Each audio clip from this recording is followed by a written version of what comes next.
اعوذ باللہ من الشیطان الرجیم بسم اللہ الرحمن الرحیم السلام علیکم ورحمۃ اللہ وبرکاتہ۔ ایاک نعبد و ایاک نستعین۔ اے اللہ، ہم تیری ہی عبادت کرتے ہیں اور تجھ ہی سے ہی مدد مانگتے ہیں۔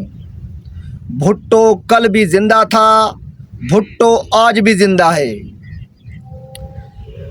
آپ دیکھ رہے ہیں میرا یوٹیوب چینل سچ بولتا ہے۔ تمام نئے آنے والے موجود صارفین ایک بار میرے چینل کو سبسکرائب کر دیں، ویڈیو کو لائک کر دیں اور بیل آئیکن والے بٹن کو لازمی پریس کر دیں تاکہ میری ہر نئے آنے والی ویڈیو کا نوٹیفیکیشن آپ تک جلد سے جلد پہنچ سکے۔ کچھ سندھ کے مسائل، خاص طور پہ برادری کی لڑائیاں، یہ اس حد تک پہنچ چکی ہیں کہ کچھ دنوں میں یہ ہو سکتا ہو پورے صوبے کو اپنی لپیٹ میں لے لیں اگر ان کو ہم نے کنٹرول ابھی نہیں کیا۔ خاص طور پہ اس وقت جو بھی تازہ ایک لڑائی چل رہی ہے وہ سولنگی برادر اور ناریچا برادرز کے درمیان میں چل رہی ہے۔ اس کی کیا وجوہات ہیں؟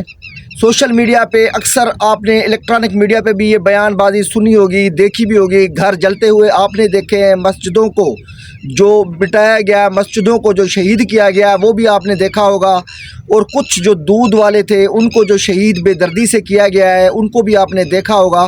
اس میں آخر مسئلہ کیا ہے؟ اس ہماری قوم کو سمجھ کب آئے گی؟ کیا ہم ایک پارٹی کی ون سائیڈ ہو کے اگر سوچیں گے تو ہم دوسری پارٹی کو گھر بیٹھ جائیں گے یا اس کو کھانا جنگی میں ہم تبدیل کر دیں گے؟ تو یہ جو سندھ کے مسائل ہیں یہ اکثر ہمارے پولیٹیکل ایجنٹس کے تھرو ہوتے ہیں۔ اگر یہ جو سیاسی پارٹیاں ہیں، سندھی برادری کوئی بھی ہو، چاہے وہ ناریجا ہو، چاہے وہ سولنگی ہے، چاہے وہ پامر ہے، چاہے وہ چانڈیو ہے، چاہے وہ کھوسا ہے، ہم سارے سندھ کے سندھی ہیں میرے بھائی۔ ہمارے اندر کے جو اختلافات ہیں یہ صرف ہمارے اس سیاسی بیانیے کی وجہ سے ہیں۔ تو ہم نے اس وقت سندھ میں جتنے بھی یہ اختلافات پیدا ہوئے ہیں ان کو بہتر سے طریقے سے حل کرنا ہے۔ اگر حل نہیں کریں گے، آج کل جس طرح یہ نئی شورش چل رہی ہے کہ ناریجا برادری اور سولنگی برادری، اور خاص طور پہ اس میں ہمارا جو پولیس کا ڈپارٹمنٹ ہے یہ انوالو ہے، تو اس پولیس ڈپارٹمنٹ کو چاہیے خدا کے لیے ایز اے فرض آپ شناس آپ اپنی ڈیوٹی کرو۔ کسی بھی برادری کی سائیڈ لینے کی ضرورت نہیں۔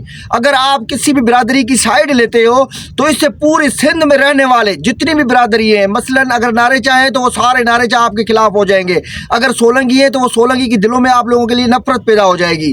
تو اس نفرت کو مٹانے کے لیے یہ تمام برادریوں کو ساتھ لے کے اکٹھے چلنا ہے آپ نے، بجائے اس کے کہ کسی ایک پارٹی کو فیور کرو اور ایک پارٹی کو دیوار کے ساتھ لگاؤ، کیونکہ یہ قانون جو ہے ہم تمام کے لیے، ہر قوموں کے لیے برابر ہے۔ یہ نہیں ہے کہ کسی سولنگی کے لیے اور قانون ہے، ناریچا کے لیے اور قانون ہے، پاور کے لیے کوئی اور قانون ہے۔ ہمارے تمام قانون، ہمارا جو ایک ہی قانون ہے وہ ایک ہی ہے تمام قوموں کے لیے، لیکن اس پہ تھوڑا سا سوچنے کی ضرورت ہے، اور خاص طور پہ سید مراد علی شاہ کو اس کا نوٹس لینا چاہیے۔ یہ جو کچھ دنوں سے یہ اس طرح کی خبریں چل رہی ہیں یہ چھوٹی چنگاری ہے، اگر اس چنگاری کو ابھی نہ بجھایا گیا تو خدا نہ خواستہ یہ پوری سندھ کو اپنی لپیٹ میں لے لے گا، اور ان قریب یہ ہونے والا ہے۔ تو خدا کے لیے یہ جو برادری کی لڑائیاں ہوتی ہیں، جو ہمارے جتنے بھی ہوتے ہیں سیاستدان، ان کو چاہیے ان کا نوٹس لیں، کیونکہ یہ ذاتی فرد واحد کی لڑائی نہیں ہے، یہ قوموں کی لڑائی ہے۔ جب قوموں کی لڑائی ہوتی ہے تو اس میں نقصان صوبے کا ہوتا ہے اور عوام کا ہوتا ہے، اس میں دوسرے جو قومیں ہیں وہ بھی متاثر ہوتی ہیں۔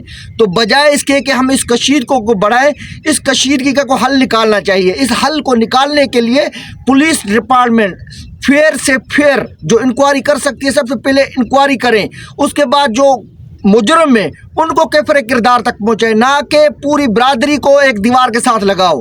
چاہے کوئی بھی برادری ہے، اس میں سوچنے کی بات یہ ہے کہ اگر آپ نے ایک برادری کو سائیڈ پہ لگا لیا تو سندھ میں ہر کونے میں اس برادری کا کوئی نہ کوئی فرد واحد رہ رہا ہوگا، اس فرد واحد کے دل میں اس ادارے کے لیے، اس ڈپارٹمنٹ کے لیے نفرت پیدا ہو جائے گی۔ تو ہم نے اس وقت نفرتیں نہیں بلانی۔ سندھ کی جو دھرتی ہے یہ پیار کی دھرتی ہے، یہ امن کی دھرتی ہے۔ ہم نے اس پہ کوئی خون ریزی، کوئی اس طرح کی لڑائیاں نہیں دیکھنی، کیونکہ یہ سندھ بہت بڑی مدت کے بعد پرامن ہوئی ہے اور اس کو ہم نے پرامن رہنے دینا ہے۔ اگر پرامن ہم نے اس کو رہنے نہیں دیا تو جتنے بھی نارمل لوگ ہیں جو دوسری برادری کے ہیں وہ بھی اس سے متاثر ہوں گے۔ تو پولیس کا جو اکثر کام ہے، یا یہ سیاسی ایجنٹ جو ہے ان کا اکثر کام یہی ہوتا ہے کہ ان پارٹیوں کو بٹھائیں، ان کی فیئر ٹرائل کرائیں، ان کی انکوائری کرائیں۔ اگر کوئی مجرم ہے اس کو چھوڑنا بھی نہیں چاہیے۔ میں یہ نہیں کہتا ہوں کہ آپ مجرم کو مجرم کو چھوڑ دو، مجرم کو آپ کیفر کردار تک پہنچاؤ، لیکن اس میں یہ فیئر ٹرائل ہونا چاہیے کہ واقعی وہ مجرم ہے